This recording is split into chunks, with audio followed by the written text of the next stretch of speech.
عرض سلام خدمت شما عزیزان پایه هشتم. نبض ریاضی سال تحصیلی جدید رو به شما عزیزان تبریک میگه. امیدواریم سالی سرشار از موفقیت در کنار هم داشته باشیم.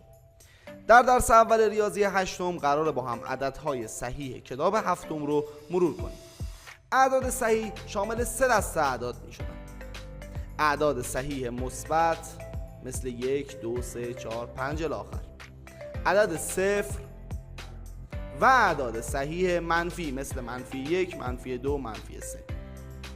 بچه‌های عزیز، روی محور اعداد هرچه به سمت راست حرکت کنیم اعداد بزرگتر میشه. این لیزر رو نگاه کنید، هرچه به سمت راست که میریم اعداد ما داره بزرگتر میشه. مثال -4 بزرگتره یا -2. بچه‌ها نگاه کنید، -4 اینجاست، -2 اینجاست، به سمت راست داریم حرکت میکنیم، پس -2 ما بزرگتره.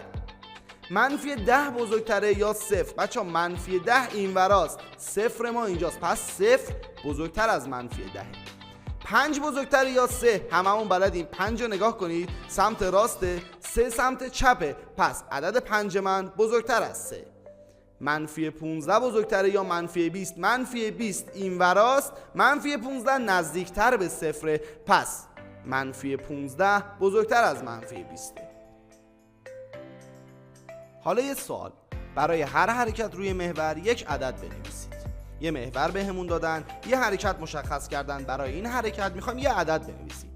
به یه نکته باید توجه کنید، اگه حرکت ما به سمت راست بود علامت عددمون مثبته، اما اگه حرکتمون به سمت چپ بود علامت اون عدد ما منفیه. الان حرکت از -2 داره میره به سمت -6، داریم به سمت چپ حرکت میکنیم، پس علامت عدد ما منفیه. حالا چند واحد به سمت منفی ها رفته؟ 1 واحد، 2 واحد، 3 واحد، 4 واحد، پس عدد ما -4 برای این حرکت.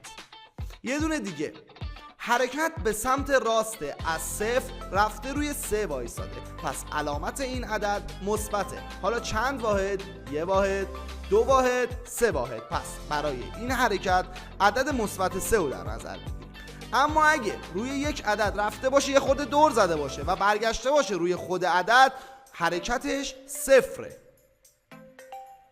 بچه قرینه اعداد یادتونه؟ قرینه هر عدد مثبت همون عدد با علامت منفیه و قرینه هر عدد منفی همون عدد با علامت مثبته. قرینه 0 هم که خود 0. سوال، بچه میخوایم برای -5 قرینه بنویسیم. قرینه -5 میشه 5، عدد منفی بود مثبت شد.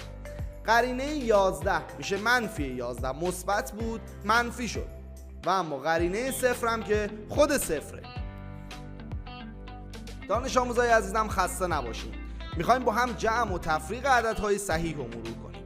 سوال اول، 50 به اضافه 20. 2 تا عدد مثبت داریم، یه مثبت میذاریم، 50 به اضافه 20 میکنیم، جوابمون میشه 70.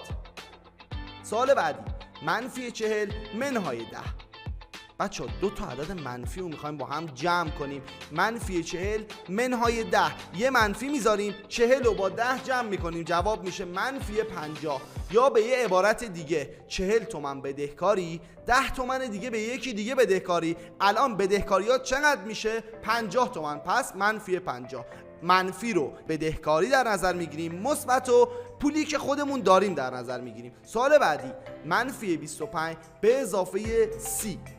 25 تومن بدهکاریم، 30 تومن پول داریم. بعد از اینکه بدهیمون رو بدیم 5 تومن دیگه هم پول داریم. یا به یه عبارت دیگه، 30 بزرگتره یا 25. 30 علامت مثبتش رو میذاریم، از 30 25 رو کم میکنیم، جواب میشه -5. سوال 4، 14 منهای 20. 14 تومن پول دارم، 20 تومن بدهکارم. خب پس من بعد از اینکه بدهکاریمو بدم بازم 6 تومن دیگه بدهکارم و پولی ندارم.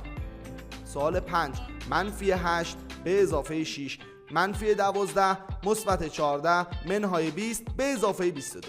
برای اینکه ما این 9 سوال رو راحت تر حل کنیم، منفی ها رو اول جمع میکنیم، مثبت ها رو بعداً جمع میکنیم. -8 منهای 12 منهای 20، جواب میشه -40. 6 به اضافه 14 به اضافه 22، جوابش میشه 42. الان کارمون راحت تر شد. -40 به اضافه 42، 40 تومن بدهکاری، 42 تومن پول داری. بعد از این که بدهکاری تو بدی 2 تومن دیگه هم پول داریم. و اما آخرین مبحثی که قراره با هم مرور کنیم ضرب و تقسیم عددهای صحیح.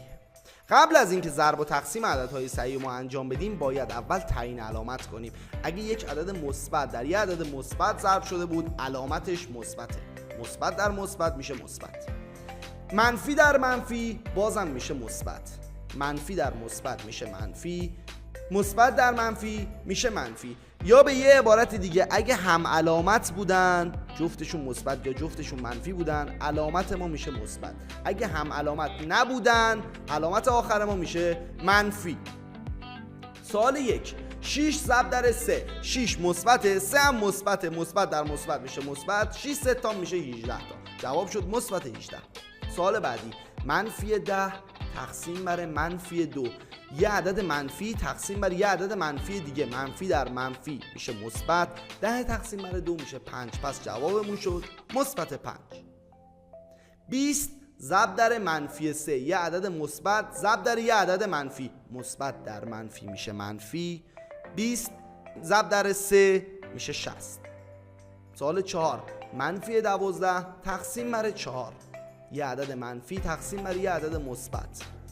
منفی در مثبت میشه منفی. 12 تقسیم بر 4 میشه 3. و اما سوال 5 منفی مثبت 7. ببینید دو تا علامت پشت سر هم اومده بودن، اختلافشون یه پرانتز بود. بازم باید از این قانون استفاده کنیم. منفی در مثبت میشه منفی. پس جوابمون شد منفی 7.